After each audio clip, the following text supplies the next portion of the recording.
introduction for entering. The tour is called Behind the Pantheon because our visit will take place into a space that was built exactly in the middle between the round building of the Pantheon and the remains of the Neptune's Basilica.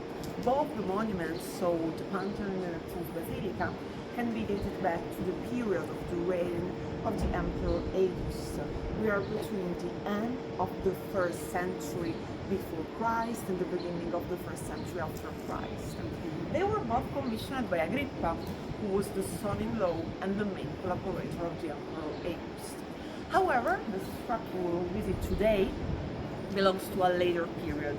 It was built about 1 century later by the will of the Emperor Adrian, because he understood that the structure of the Pantheon was too heavy, too massive, and in addition to that was also built on a really unstable soil, mostly made by clay. So there was the risk of the falling of the whole structure. This was just a buffer, an architectonic support to avoid the falling of the Pantheon. What we will see today inside is a new setup with some videos and installations that will help us to read the stratified story of this area of the city and of the two main monuments that are the main protagonists, that will be the main protagonists of our tour. We can enter inside.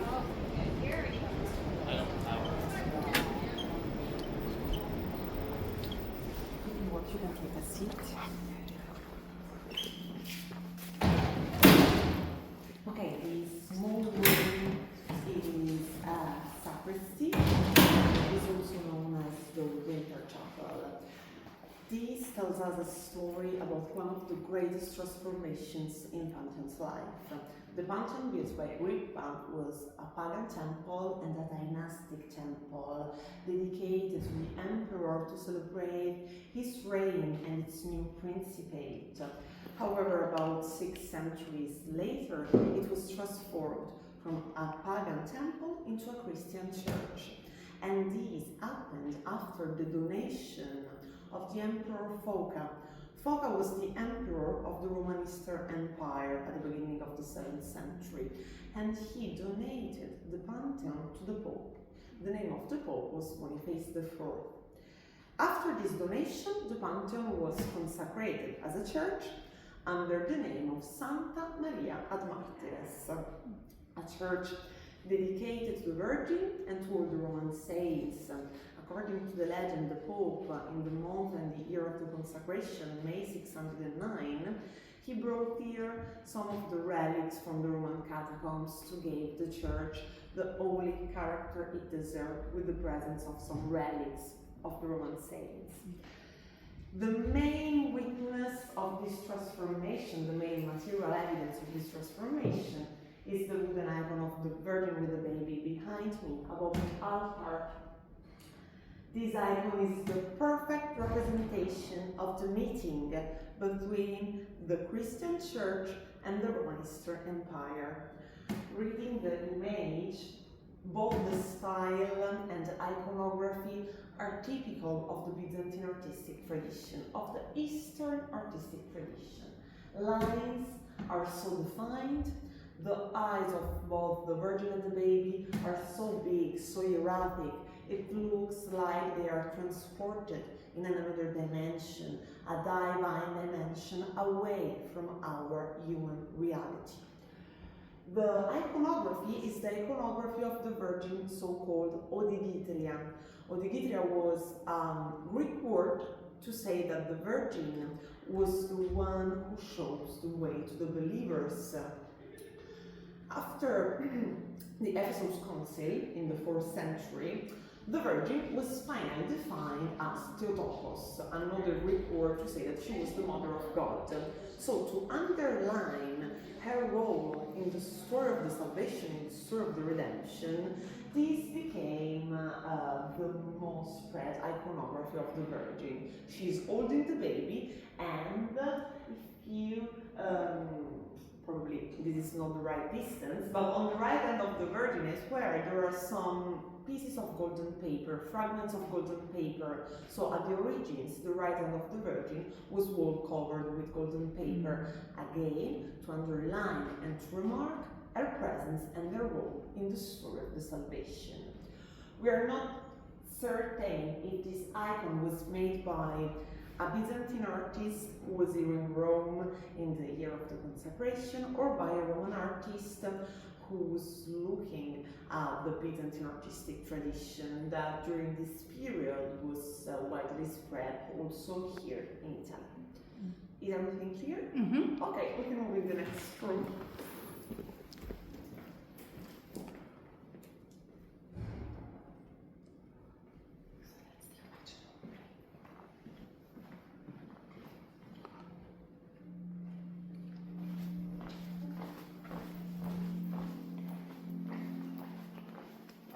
Okay, before moving upstairs, just a few words on this map. This map was made by Rodolfo Lanciani. Rodolfo Lanciani was one of the greatest Italian archaeologists of the last century.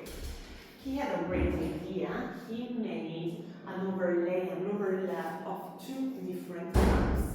The map of the contemporary Rome, that is lined in red, a Rome that was contemporary about 1 century ago, and the map of the ancient Rome, that is lined in black. For the map of the ancient Rome, he was directly inspired by the so-called Forma Urbis.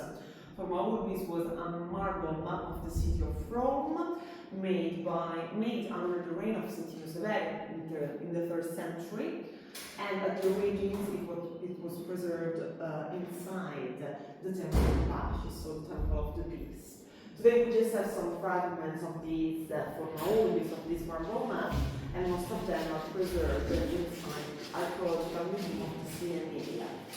Rodolfo Lanciani gave us the possibility to make a comparison between the city of the past and the city of the present. Even if there are some small mistakes, obviously he didn't have our instruments and technologies even during the excavations work. So, for example, today, most of the historians and archaeologists agree about the fact that this structure, also known as Serta Iulia was a big open-air enclosure where the Roman citizens used to vote. Today they agree that probably it was located closer to the Pantheon, just next to the round building of the Pantheon. Okay, from here we can go upstairs for the second part of the tour. There will be some stairs to do, but nothing impossible. Mm-hmm.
The second part of the tour begins with a video that will be played on this wall.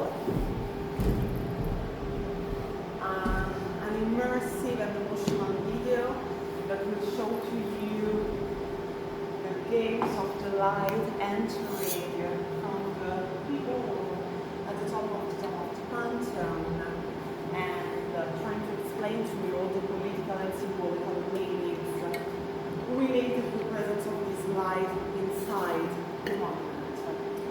Before starting with the video, I just want to tell you where we are right now. Exactly in the middle between the Pantheon, so behind this wall there is the southern wall of the Pantheon, and as you can material witness of the instability of the structure of the Pantheon, and behind you there are the remains of the Neptune's Basilica. So overlooking from this window you can see the street called Via della Palombella, from where you can see the main apse of the ancient Basilica of Neptune. This was the structure, a sequences of room, a sequences of vaulted room made by the will of the Emperor Adrian as a support for the Pantheon. As you can see, some fragments from the ancient Basilica and both from the ancient and temple are preserved here. And this is because at the beginning of the 20th century, the supervisor for the monuments in Rome, his name was Antonio Munoz, decided to move here to collect here all the fragments from the excavations work, and he gave birth to a kind of small librarium, so a small museum where to preserve all these materials. So today it looks like it's following its original purpose with some new installation, with some new contemporary installation. Okay, I played the video.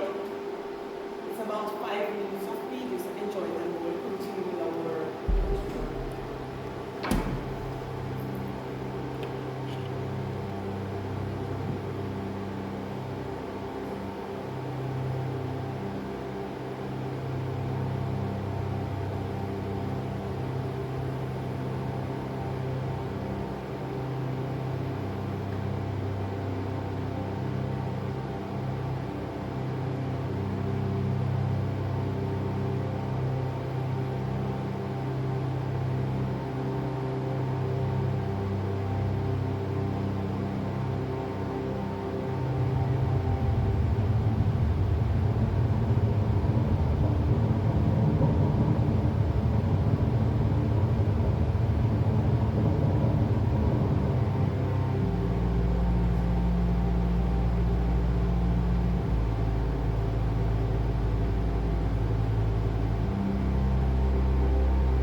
the tradition of the reign of the rose petals is still alive in the rooms, and we are alive here.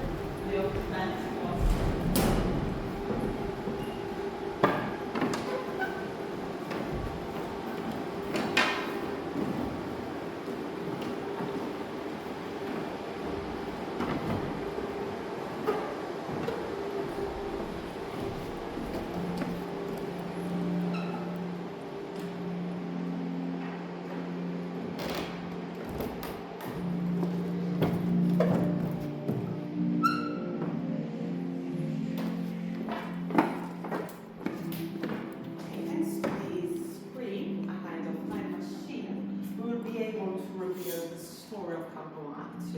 the area, the place where the Pantheon was originally built. Since the foundation of the city in the 8th century before Christ, the area of Campomarzio was consecrated to the god of war, Mars, and this is the reason why Roman soldiers also used to train here in this area. But probably the most important story, the most important legend related to this area was the one of the death of the first king of Rome. His name was Romolo. According to the legend, Romolo died here and then was taken up into the sky from Campomarzio. Now, try to imagine how important it was the story when Agrippa decided to edificate here the temple dedicated to the first emperor, recreating a connection between the first king and the first emperor of the Principate. During the late Republican period, Campomarzio was mostly a green and empty area. It was during this age that started the monumentalization of Campomarzio with the construction of some public temples, theaters, and public spaces. But probably the period that is most interesting for us is the Augustan period. We can finally see the presence of our main character, the Pantheon, exactly at the center of the map. Archaeologists today are still not certain about the original external shape of the Pantheon. We are now certain that it was a round building, or at least that it had a round, a circular plan. The entrance was located with the same orientation as today, because it was the same of the period of the Emperor Adrian, and the confirmation of the position of the entrance was also linked to the presence of this street that was the main connection between the entrance of the Pantheon and the entrance of the mausoleum of the Emperor Auguste. This connection was both physical and symbolical. Try to imagine that the entrances of the temple and of the mausoleum of Auguste were connected. Probably a relationship that was also bounded to a huge propaganda project made by the emperor to affirm his presence in this area of the city. Behind Pantheon, there was the Neptune's Basilica. Now, it's important to underline that the concept of the basilica in the ancient Rome was different from the concept of the basilica of the Christian tradition. The Roman basilica was not a religious temple, a religious place, but was just a place for with administrative and political meanings. Between the Pantheon and the Neptune's Basilica, the space was empty. So during the Augustan period, this structure didn't exist yet. Behind the Basilica, there was a bath complex, the bath complex always built by Agrippa. The presence of the bath complex during the excavations work was a little bit controversial for the archaeologists because they found closer to the basilica so many materials and fragments of decorations linked to the seaward. The basilica was dedicated to the god of the sea, Neptune, but at the beginning they didn't immediately understand the role and the purpose of the basilica, so they confused the space of the basilica with a part of the ancient bath complex. At the end, the decorations were also suitable for being part of a bath complex. they were asserting that the basilica and that complex were two completely different buildings with two completely different functions. Next to the Pantheon, to that complex and to the basilica, there was the big open air enclosure of the Santa Iulia that we have seen below in the map of the Lanciani, a little bit distant in comparison with this reconstruction. From the Augustan period, we can move to the Adrianic period. The Pantheon in the Adrianic phase was the result of a reconstruction after a fire, a structural failure of the Pantheon that requests some reconstruction of the building in so many different chapters of its life. The Adrianic one was the last greatest transformation of the Roman period. During the Adrianic period, the dome of the Pantheon was covered with the beautiful bronze tiles that enlivened the monument at the center of Campo Marzio. Adrian was also the one who added this monumental entrance in front of the pronaos, and as you can see here, it was made by him, the project for this structure, for this architectonical support between the basilica and the Pantheon. From the Adrianic period, we can move in the Sabellian period. The city was slowly growing, but the Pantheon remained the same. And we can finally jump nowadays, and it's time for us to see the difference between the late Republican period and the complexity and the articulation of the contemporary urban fabric of the city of Rome. From here, we can move in the next room and go deeper into the story of the basilica.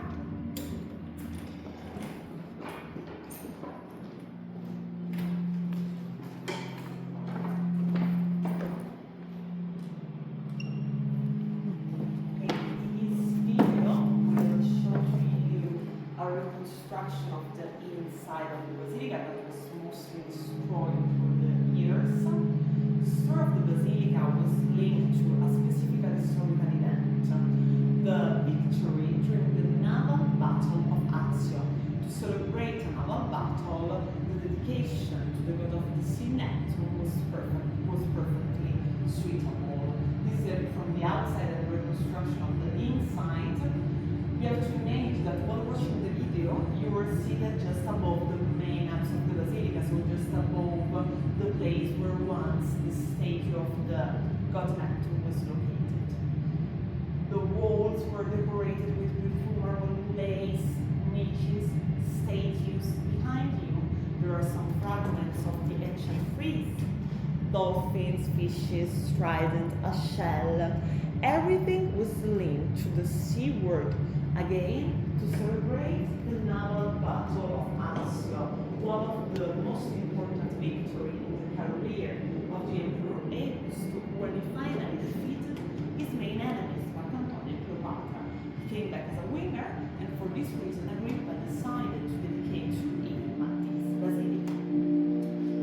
The story of the basilica, as I told you, was a little bit unfortunate because during the Middle Age it was transformed into a workshop of ropes, and most of the materials preserved inside, fragments from the statues, from the frieze, the marble decorations, everything was removed. It was common use from the Middle Age to the Renaissance by the members of the church, by the popes, or by the rich Roman nobles to strip, to stole all the precious materials from the past. They didn't have our consciousness and our sensibility about the things of the preservation of the cultural heritage. Monuments or pieces of art from the past were just recognized for their economical value and not for their historical or artistic value. So this is the reason why the basilica remained mostly empty, and in addition to that, in 1552, most of the basilica was destroyed to give birth to the famous street called the Rambella. And these are all the reasons why, for the archaeologists, it was so difficult at the beginning to recognize the original role and aspect of the basilica. From here, in the next row, text 3, we will analyze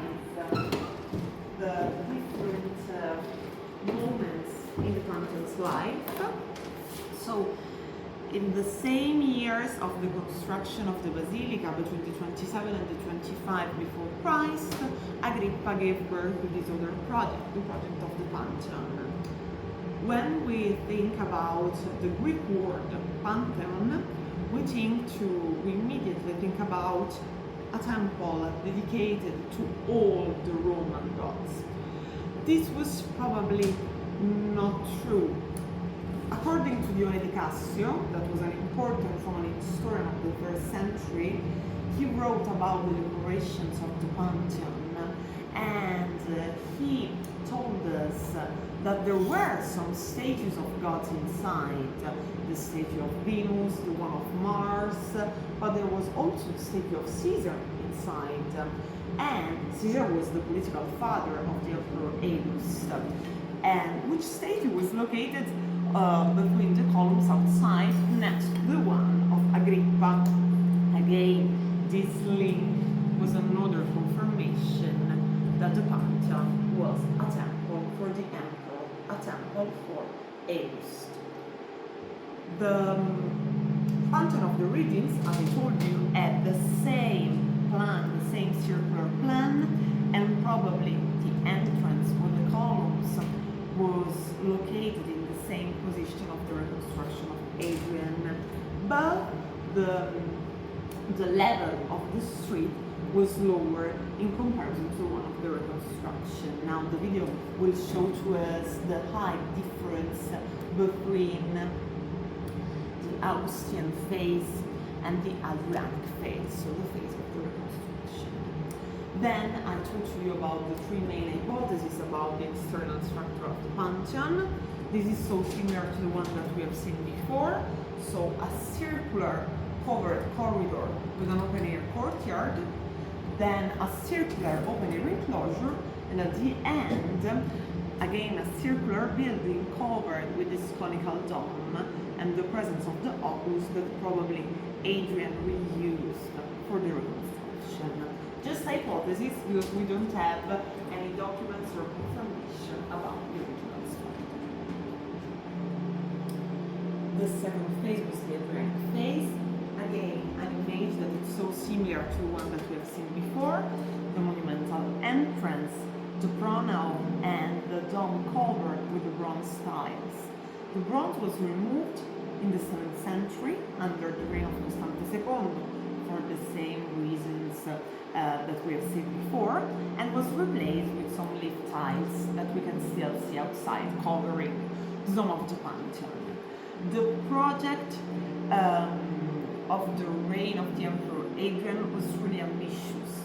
The structure of the Pantheon was a big cylinder with a big sphere perfectly inserted in. This is the geometrical reconstruction of the two solids. The sphere was 43 meters of diameter and 43 meters high. From the outside we see just a part of this sphere, and at the top the 9-meter oculus from where the lights enter, recreating the games of light that you've just seen before. Now, when we talk about the story of the Pantheon, we usually refer to Augustus and Adrian, that are probably the two most important characters in this story. But about the 30% of the imperial stamps that archaeologists found here during the excavations work confirmed another presence, the presence of the Emperor Trajan. Probably Trajan was the one who chose to start the reconstruction of the Pantheon. He was the predecessor of Adrian. And then, for some structural failure, Adrian started again these works of reconstruction. But it's important to underline his name in this long timeline and in this story, a name that is usually forgotten. The third phase is the one of the consecration, when the Emperor Foca donated to the Pope the temple, the pagan temple that was transformed into a church. Now, the main aim of the Pope, Boniface IV, and then of his successors, was to transform the Pantheon into the typical Roman Christian church. This was easiest inside. He just removed all the decorations, all the presences of statues or decorations that were linked to the paganism, replacing them with some images of the Virgin, of saints, statues, crucifixes, and so on. Doing this outside was a little bit more difficult. They tried adding some new parts. For example, at the end of the 13th century, they tried to add a tower bell exactly in the middle of the roof of the pronaos. The tower bell was removed, but they tried again at the beginning of the 17th century under the papacy of Urban VIII, and this time they tried adding 2 tower bells. They were called the donkey ears, so the Roman citizen didn't like them so much, probably because the project was made by Urban VIII that had been accused of stealing the last pieces of bronze from the facade of the Pantheon to make the cannonballs for Castel Sant'Angelo, that was the main fortress for the popes. So everything he did, the Roman citizen didn't like it so much, and for that reason the 2 tower bells were removed again. In the next rooms, I will show you some objects that let us to understand how the popes through the years tried to transform inside the Pantheon in the Christian church. We have a reconstruction of the 9th century that was made above the altar. It's really interesting to read the images on the 2 corners. As you can see, there are 2 peacocks. We can recognize them by their tails. The peacock has always been a positive symbol, even in the Roman, in the pagan tradition, the main allegory of the immortality and of the restoration, and then of the restoration in the Christian tradition. One of them is drinking by a bowl, again an allegory of the purification of both the body and the soul. But above one of them there is a snake. The snake, on the contrary, is the main representation of an evil dimension. So there is the representation of this contraposition between good and evil. Images were probably the easiest way for the church to talk to the believers and to the member of their church. And this was the way they represented this eternal fight between good and evil. Here we have a fragment of the 14th century fresco that was located always below, probably the main chapel. Even if he doesn't have his head anymore, we can recognize him. He is Christ, seated on a throne. With one hand he is blessing us, with the other one he is touching the head of the Virgin. The group was inserted into an holy almond. The figure of the almond is the perfect meeting between 2 circles, so between 2 spheres, the divine one and the human one, which characterize the presence of Christ. On the 2 walls, there are some fragments of materials from the medieval church. This decoration of inlays of colored materials was typical in the Roman churches. This decoration, this pattern was called cosmatesco, a clear reference to the name of the family who first gave birth to this kind of decoration, to this pattern, the Cosmatis family. The last room of this small exhibition tells us about another function, another chapter of the Pantheon's life. The Pantheon was also used as a burial place. The first man who decided to be buried here was Raffaello, one of the greatest Italian painters of the Renaissance period. His tomb is still here, so when I will accompany you below to the Pantheon, you will also have the possibility to admire his tomb. And And this example was followed by so many other artists after him. A group of Roman artists asked the Pope for the consecration of a private chapel for their tombs. And again, this became a trend. So many other important illustrious or famous men in Rome asked for their tomb inside the Pantheon. This was okay until a pope, his name was Pius I, in 1820. He realized that probably the presence of all these tombs of people that were not even linked with the story of the church could be considered profane or unholy. This is the reason why most of them were removed and then displayed in some or transferred in some other churches here in Rome. What you will see today inside is the tomb of Raphael, but also the tomb of the first king of Rome with his wife. In this way, the Pantheon became also a really important monument for our national identity. The last thing that I wanted to show you, and then we can go downstairs, is the reconstruction of this beautiful edifice from the 18th century. This was the frame located below, behind the main altar in the church, where the wooden icon of the Virgin that we have seen below was originally located.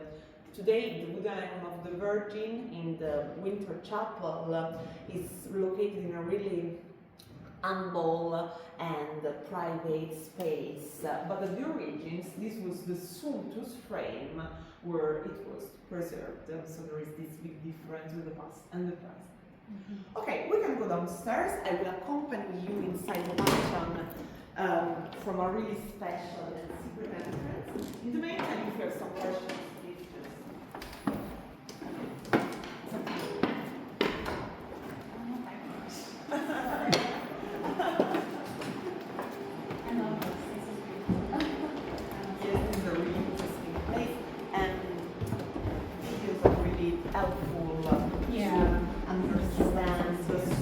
the evolution of the monuments, also their position in space, that it's not so easy to understand looking to the contemporary city. Yes.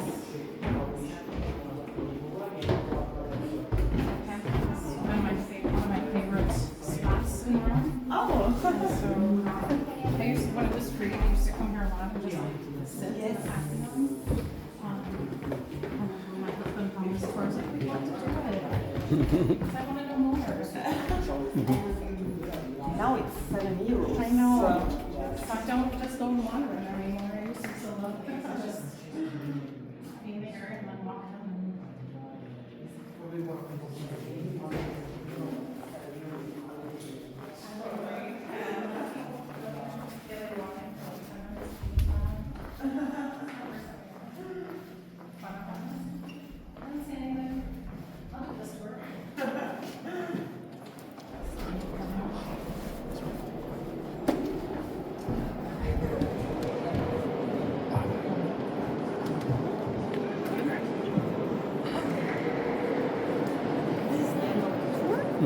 Thank you so much for your attention. You can stay here inside the Pantheon all the time you want, just behind the room. Thank you so much. I hope that you enjoy that. Thank you.